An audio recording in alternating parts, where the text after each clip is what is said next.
Hello, hello, hello. Assalamu alaikum. Ji ayanu. Pakhair ragale. Ni hao. Chune shumme. Washmale. Ohio gozaimasu. Guten Morgen. Bonjour. Hola. Privyet. Hi hugs and hellos.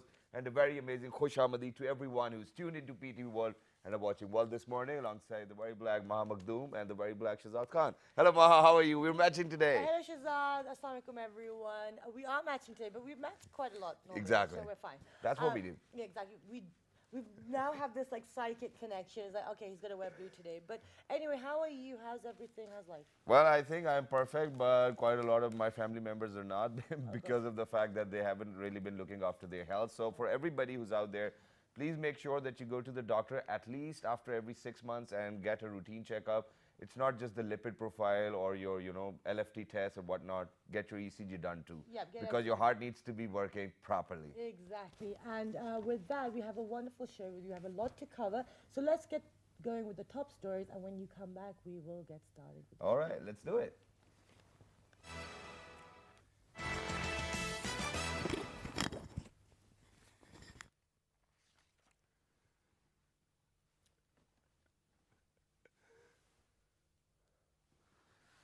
Prime Minister Shahid Khaqan Abbasi has said the government is taking steps for construction of water reservoirs to meet the challenges of water shortage in the country. Excellent.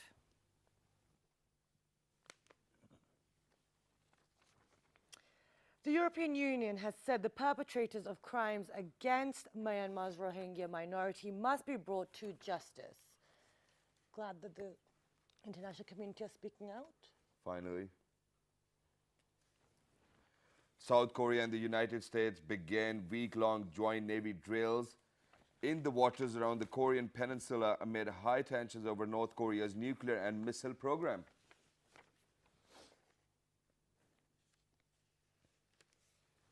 And Pakistan Bridal Fashion Week, organized by Pakistan Fashion Design Council, is underway in Lahore.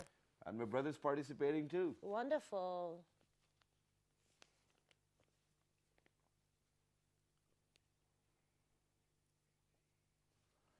Pakistan beat Sri Lanka by 32 runs in the second one-day international, take 2-0 lead in 5-match series at Abu Dhabi.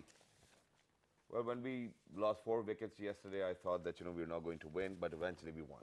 Exactly. So I think it's necessary not to be short-sighted as well. Exactly. Have a greater exposure. So this is why it is. Congratulations to Pakistan as well. But time now for a public service message. Let's go. Let's take a listen. And Maha will do the honors.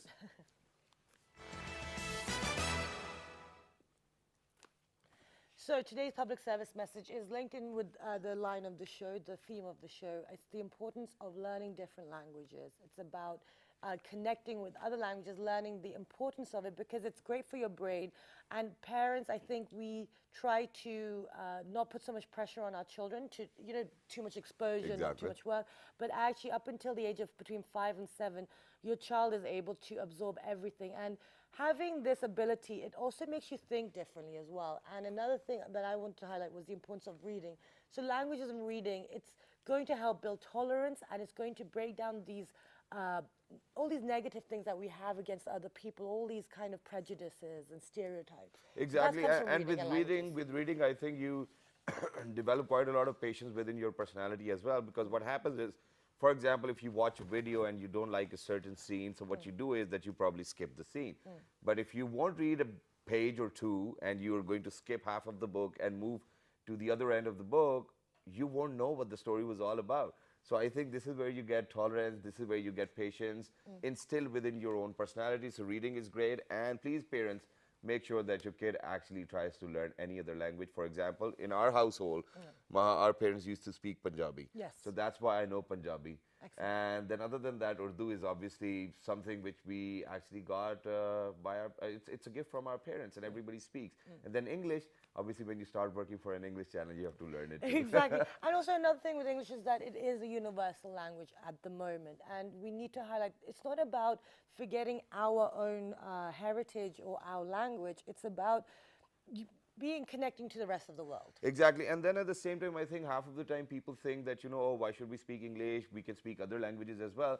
There are 2 billion people in the world speaking English these days, ladies and Exactly. gentlemen. And 2050, the amount and the number of people is going to go up as well. So we need to realize that this is the language which internationally is being spoken, and we need to learn it. Exactly, and we shouldn't be averse to change because we will not survive if we keep fighting change. And changing doesn't mean westernization. It just means being the best we can be within our culture. And also, And before you come talk on. about the conference, ladies and gentlemen, the guests we have had today, are Wonderful. from such a prestigious university that I'm in love with that university because Same. of the fact that this is the first ever university in Pakistan who are actually giving education to transgenders for free, and then criminals. Almost 1,000 people from jails are actually coming to the university. I don't know how the I think setup criminals is works. a tough word. People Yeah. in prison, Yeah, because people in prison means they're not always guilty. Sometimes justice doesn't always prevail. So, it happens universally. all right. Well, I have faith in justice system Okay, of great. Pakistan because I Okay, really but- do not want to be behind bars. Okay, fair enough. So they're studying over there for free as well, Yes. and we'll definitely build up on that. And we're going to talk about the importance of the language, literature, and the impact it has on society. So it is the first national conference on contemporary trends in English language and literature. And it and it happened, and we're going to find out the importance of it. And Shazad, let's introduce our guest. All right, Let's get so the ladies and conversation. gentlemen, on my right-hand side, the mentor himself, we have been joined by Vice Chancellor Lama Iqbal Open University.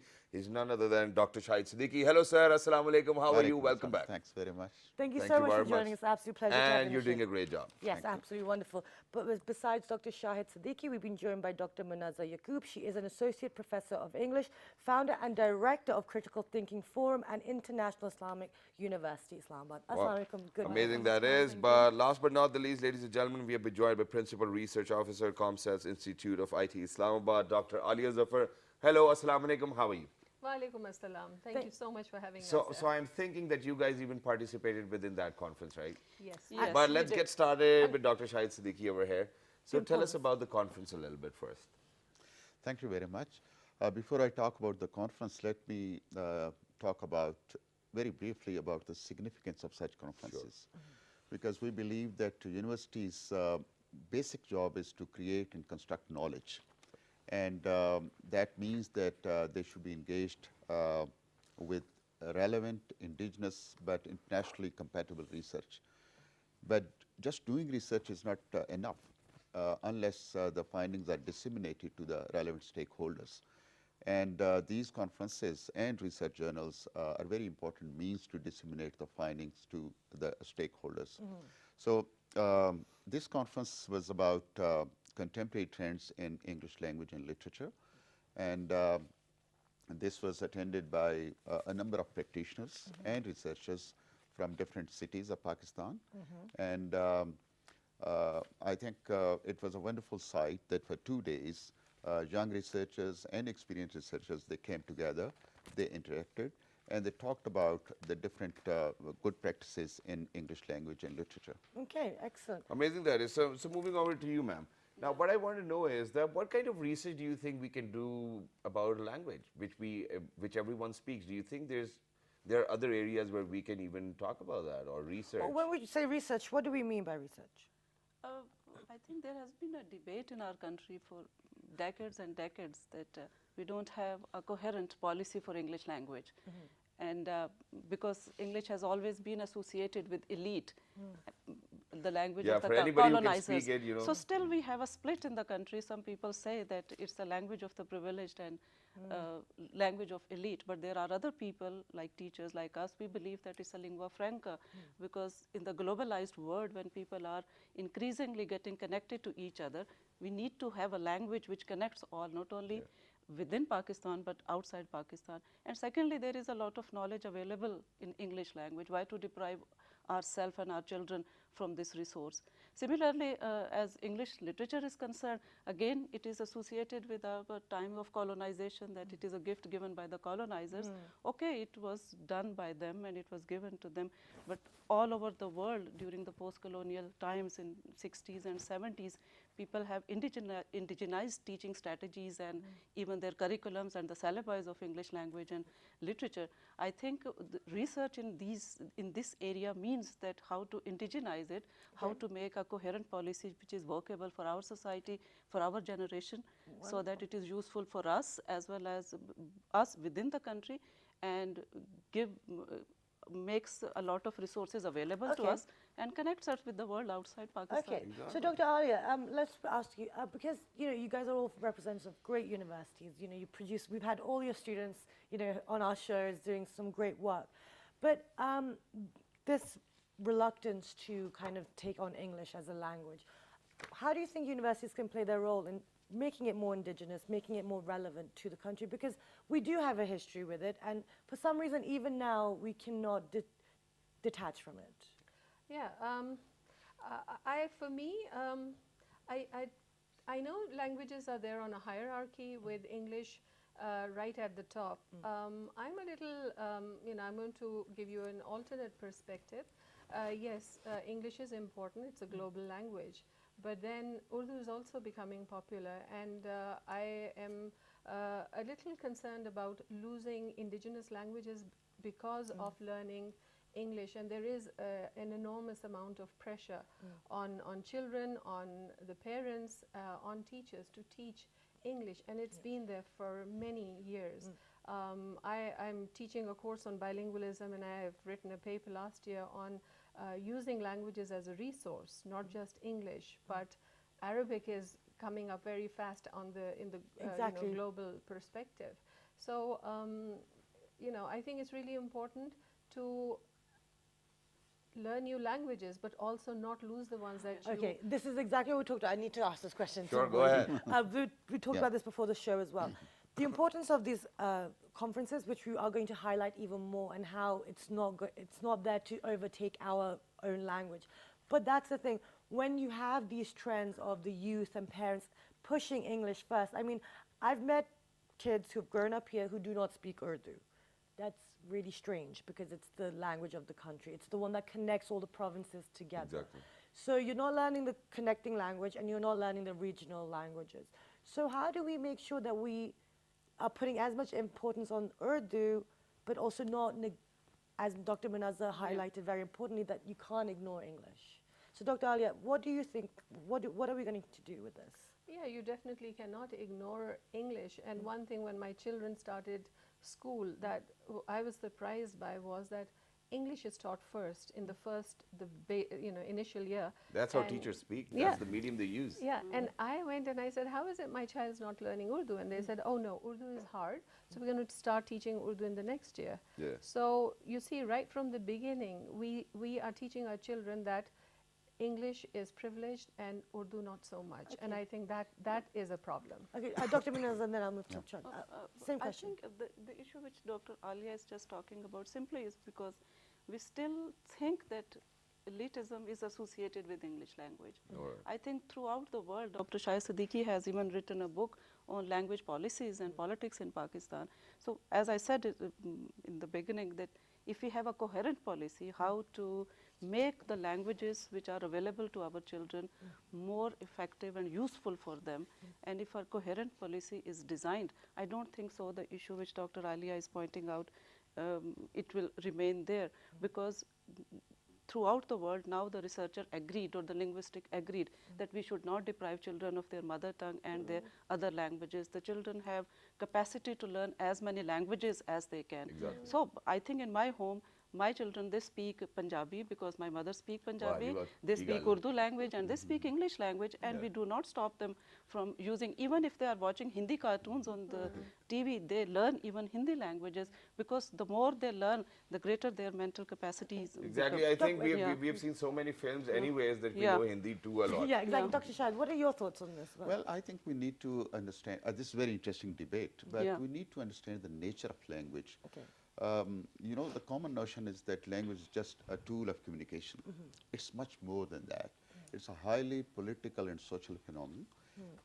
And it's not just a tool of communication, but it is also involved in the construction of reality. Exactly. Which means that language is also a very important identity marker at individual and at societal level. So there is always a politics of language. When we say that this language is superior, this is inferior, all languages are equally good, equally respectable. But the issue is that what makes a language stronger is the group of people that is associated with certain language. If that group is socially, economically stronger, then that language will be considered stronger. In Pakistan, when we talk about Pakistan, it's very important that we should be focusing on English because for three reasons: for higher studies, for jobs, and for communication with the outer world. But at the same time, I think we need to focus on our Pakistani languages and Pakistani literatures. And in Open University, we have a department. Again, this is perhaps the only university where we have a department of Pakistani Zabane, where we have MPhil and PhD programs in Pashto, Sindhi, Balochi, Saraiki, and recently we made a conscious effort to go to the periphery and look at the literatures. And we organized a conference on Brahmi language, had a seminar on Gul Khan Nasir of Balochistan. Then Zaitoon Bano, Pashto, short story writer, and Sheikh Ayaz of Sindhi, and Mia Muhammad. So I think what educational institutions need to do is that they should not only identify people in the periphery, but we need to acknowledge and celebrate those literatures. All right, but I think we need to come to a point where, Ma'am Munazza was actually saying that we need to come up with a coherent policy. Now, it took quite a lot of years for the Pakistani government to come up with a policy where they made Urdu as their official language. Now, what kind of policy are we talking about over here that, is it mandatory for every child to speak in English or probably write in English or learn in English? What type of policy are we talking about over here? Well, the thing is that there are two things. A, that what are the, because language doesn't work in isolation. There is a language behavior as well. Whatever language is more pragmatically useful for a person, there is more value for that. So we cannot just talk about, give sermons that these languages are very important because they have to survive. And the language that gives them more life skills, they will learn that. But having said that, our approach towards languages should not be subtractive approach, that we learn English and leave Punjabi. This approach should be more additive kind of approach, that I have Punjabi, let's add Chinese or English, because in our university we are also teaching French online, we are teaching Arabic, and we are going to set up 3 centers for Chinese language as well. Because language, as Dr. Alia said, is a resource, and it is a kind of a capital. So if you have more languages, this means you are, More so let's see what Dr. Munazza has to say about it. Yeah. Go ahead. The coherent policy you're talking Coherent about. policy, because as Dr. Shahid, I think he has already explained that, let us have all the languages. English is our secondary language. We learn it as a second language. So let it be as a second But language. we want to speak it the way, for example, as if our mother started to us. I'm sorry, but this is how it goes. Okay, so that let's take that question a step further. Why is it that we have a subtractive approach to learning languages? Why still in 2017, parents in Pakistan, because parents in certain countries in the world are realizing the importance of languages. There are a lot of children that speak at least 4 languages by the age of 10, French, German, Spanish, and English. So why, when we have such a beautiful provincial languages, our own dialects, are we having this subtractive approach? Because I think he has already explained it, because language does not function in isolation. It is affiliated with social positioning, social positioning, and as well as your economic positioning. I get that, but what I'm trying to do is break down the psychology, because you guys deal with parents on a regular basis. So Dr. Alia, let me ask you, why is that psychology still prevalent? Like, we have the elitism, the classism, all the professors, people who are respected are saying this, yet we still are unable to convince the parents. I think because they can see that language is closely linked to upward social mobility and academic and opportunities and better job opportunities, and if they want to go and study abroad, they need to have a certain GRE score and TOEFL and IELTS and all those different stages that are associated with the language. And I think if we want for languages to have, our indigenous languages to have a higher status, I think we need to show students and change the way teachers are thinking and academicians and administrators are thinking, and have some way to tie the language to certain resources that they can work Yes. towards. Sir, you wanted to ask? Yes. Well, I think the language is linked with the social status, and it's a kind of psychologically, it's a kind of desire to align with that higher up. You must have seen that in our own homes, when mothers talking with their little kids, they would use English words. ये बहुत hot है, ये ना Yes. करो. I think Yeah. that is a desire that if my kid goes out and if he or she speaks English, that's social status.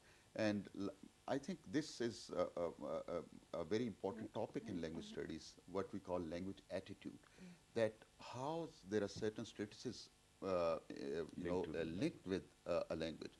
If you talk with your boss, you would be using a certain language. If you are going to talk to your maids or your driver, Very good you would come point. to another language. And if it's late night and you're on the phone, that's another language as well. Yeah. Okay. No, you're absolutely right. That's a very good point. Yes, Dr. As you see, Manasa. Dr. Tariq Rahman even spoke in this conference, and he has been writing extensively for, I think, for more than 3 decades, that now we have Pakistani variety of English language, that is Pakistani English. Yes. We have our own vocabulary, we have our own Accent. pronunciation, accent, and like Indian English, it should be acceptable. But as you say that psychology, or which we have associated, that elitism and some sort of colonization with the English language. So we love to speak still in the British accent or American accent. Somewhere we are trying to associate ourselves As with soon as some it- other As classes. soon as British came on, she pointed towards No, you. because As I soon as felt American guilty. came on, she pointed towards Yeah, you. well, I grew up in England, so that's why I'm So- not thinking. But I want No, to ask Dr. over Alia here. wanted, sorry, Yeah, Dr. sure. Alia wanted to add. Yes, we're talking about policy, and I think one of the policies, we think policy is made somewhere at a higher level. Policy is also what teachers do in their classrooms when they allow a certain language or exclude a certain language. And I've closely observed classrooms in the US, and when they have students, and of course, there are people coming in from all over the world, and they often have students from specific backgrounds. And rather than excluding their language, they allow them to work together, students of a certain language. They also encourage and prefer teachers who are bilingual and speak maybe, the majority other language that's spoken. So I would really like to see that in Pakistan. And since we're talking about language, and we're thinking which is privilege, which is less privilege, I'd like to just throw out there, look at how Punjabi maybe is, spoken by the majority group in Pakistan. But the pride that the Pathans enjoy or show when Even they're when they're around a Punjabi or a Balochi or whoever. I was just whether They don't they're care. in an official context, whatever, they don't care. It's their language. So why is that status? Pakhtun speakers are maybe 11%, and Punjabi speakers around 45%. Absolutely. Why does Punjabi have that sort of a lower status than? This is what I want, when you said that, when Dr. Shad made that point, it is because even in England, when you had people from, different regions of Pakistan, people who spoke Sindhi would be really, look down on people who spoke Punjabi, and then the people from, who spoke Saraiki. And I mean, almost you can understand Saraiki if you speak Punjabi. And when I said that, my mother was like, no, they'll get really offended. I was And even then they have got their own accent. But now the question is, since crazy. that's where we started our conversation from, that the researchers need to work on the literature as well. in the conference. Now, for example, when we talk about English, when we talk about Urdu, we can read, write, do whatever we want to do with this particular language. We can speak in a group. We can think in English as well. We can think in Urdu. We can write it. But now, ladies and gentlemen, over here, I think it's going to be this information is going to be very useful because we have got more than 70 languages over here in Pakistan. I don't know how to write Punjabi. I don't know how to write Yeah. Sindhi. I don't know. So how do you think that we are going to work on it? Well, I think it's a very important point you raised that we have more than 70 languages here in Pakistan. But there is one worrying thing as well. There are 25 languages which are declared as dying languages. And most of these languages are mountainous languages. Death of language means that a point when there is not a single person who speaks certain language. Exactly. So it's very important that we should support those languages, and one of the ways of supporting those languages is give them academic support in educational institutions. Because when a language dies, this doesn't mean death of one language. It is death of the whole viewpoint. Yeah. So imagine a day when there is just one language left, which means that there is no diversity, and there is, diversity is beauty. And everybody can understand everyone as well. I think that's going to be a problem too. You can't have Yeah, but secrets. right now I think what we're going to do is that we have got a trailer from a movie, ladies and gentlemen, which is directly linked with literature. And the name of the movie is? Death Post Society, and when you come back, we're going to be talking about the conference as well, and how actually these kind of conferences on English literature and language can help in supporting the regional languages as well. Amazing. Stay tuned. Let's take a look. Welton Academy for Boys, a breeding ground for the future leaders of America, an institution dedicated to achievement, virtue, and conformity, a school whose rigid standards are upheld by every single teacher, except one. Come on, Mr. Overstreet, you twerp. Mr. Anderson, are you a man or an amoeba? Language was developed for one endeavor, and that is... To communicate. No! To woo women. Mr. Keating? Some people like to rock, some people like to roll, but moving in a groove is gonna satisfy my soul. Let's have a party. Touchstone Pictures presents Robin Williams as John Keating, teacher, Well, is this a dagger I see before me? philosopher, I like Byron. I give him a 42, but I can't dance to him. orator, Oh, Titus, bring your friend hither. and founder of the Dead Poets Society. A bunch of guys sitting around reading poetry. No! Ding! Thank you for playing anyway. What was the Dead Poets Society? The dead poets were dedicated to sucking the marrow out of life. Spirits soared, women swooned, and gods were created. Not a bad way to spend an evening, eh? I hereby reconvene the Dead Poets Society. To strive, to seek, to find. Gotta do more, gotta Be more! Dare to walk a new path. Dare to strike out and find new ground. I'm hearing rumors, John, about some unorthodox teaching methods in your classroom. Break out. I'm gonna do it! John Keating. He began by teaching English. Now, he's changing lives. I got the part! Tear out the entire introduction. Who put you up to it? Was it this new man, this, Mr. Keating? Are we just playing around out here? Or do we mean what we say? Discipline. Rip, shred, tear. What is this Dead Poet Society? I want names. This is a battle, a war. The casualties could be your hearts and souls. For the first time in my whole life, I know what I want to do. medicine, law, business, engineering, these are noble pursuits. Poetry, romance, love, these are what we stay alive for. That's beautiful. Sit down, Mr. Anderson. Sit down. What the hell is going on here? Seize the day. Touchstone Pictures presents Robin Williams as John Keating. He was the inspiration that made their lives extraordinary. Dead Poets Society. Welcome back, everyone. And this is a great film because, okay, fine, it's entertainment, but it's also teaching you that there's different ways to learn and you don't have to be so rigid and like stuck in your boxes. But now we're going to go for a short break, and when you come back, we're going to ask Dr. Shahid Siddiqui some more questions because he has something to add. But let's go for a short break first. Amazing. Good morning.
All right, ladies and gentlemen, welcome back. For everybody who just got tuned into PTY, you watching well this morning alongside Maha Maktoum and Shazad. And today, ladies and gentlemen, we're talking about English language, and we are talking about it in English as well. But right now, Dr. Shahid Siddiqui needs to say something about the film itself. So let's go ahead. Well, thanks very much, first of all, showing me this, my favorite movie. Okay. And there are a number of, themes and which need to be focused. A, that how important is the role of a teacher to inculcate love for a certain subject. B, how important is creativity in a society. C, how important is individual approach. But I think one very important theme of this movie is that the importance of social sciences and humanities. That students who are sitting in the class, someone was going to a bank or somebody to medical college, but the teacher says that there is significance of humanities, even if you go to medical college or any other bit. And that brings us back to the significance of social sciences and humanities in our society as well, because keeping in view the challenges we are facing in our society, and one of them is intolerance and extremism, there is more need to focus on subjects like literature, because that softens your personalities and that teach us how to live with others with love. Okay, wonderful. But I want to move on to you, but there's one thing which I want to ask, and that is that whenever we talk about literature and languages, it gets very boring as a student as well. How can we make it a fun lecture? Any ideas about that? Yes, I think in the beginning, perhaps you asked me a question that what about the research in language and literature? Yeah.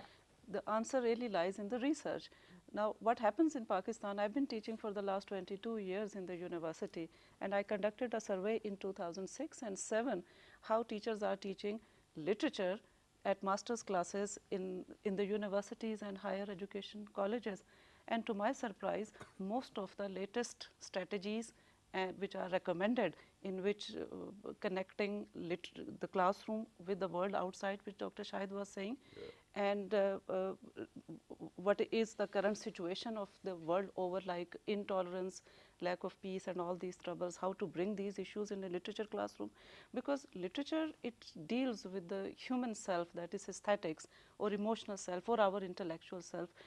Our education perhaps is more concerned with giving some academic achievements which are directly related with the material achievement. That is very important, I am not denying it, but education has to prepare a holistic man with the holistic vision, and you cannot simply ignore spiritual, aesthetic, emotional and intellectual abilities.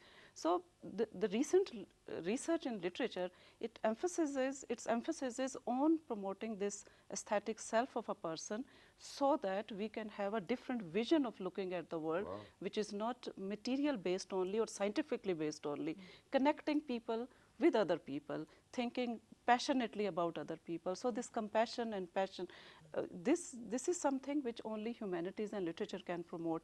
And the latest strategies of teaching literature connects the classroom with the world outside. They are promoting creative thinking of people, they are promoting the aesthetic self of the people, and particularly the spirit of tolerance and compassion in people. Dr. Alia wanted to add. As far as making it interesting for students, I just feel we need to empower our students more, and just like rigidity and many other aspects is not the best way to go. I think even in the classroom, we need it to be more interactive, and we need to change the way teaching is done, move away from I think we're on the same page. silencing of the students. For example, at the conference, I mean, the students have so many rich ideas, and we want them to take research forward. If we don't allow them to express those ideas in class, how are they going to pursue them as research topics? And that's one of the things that the conference did.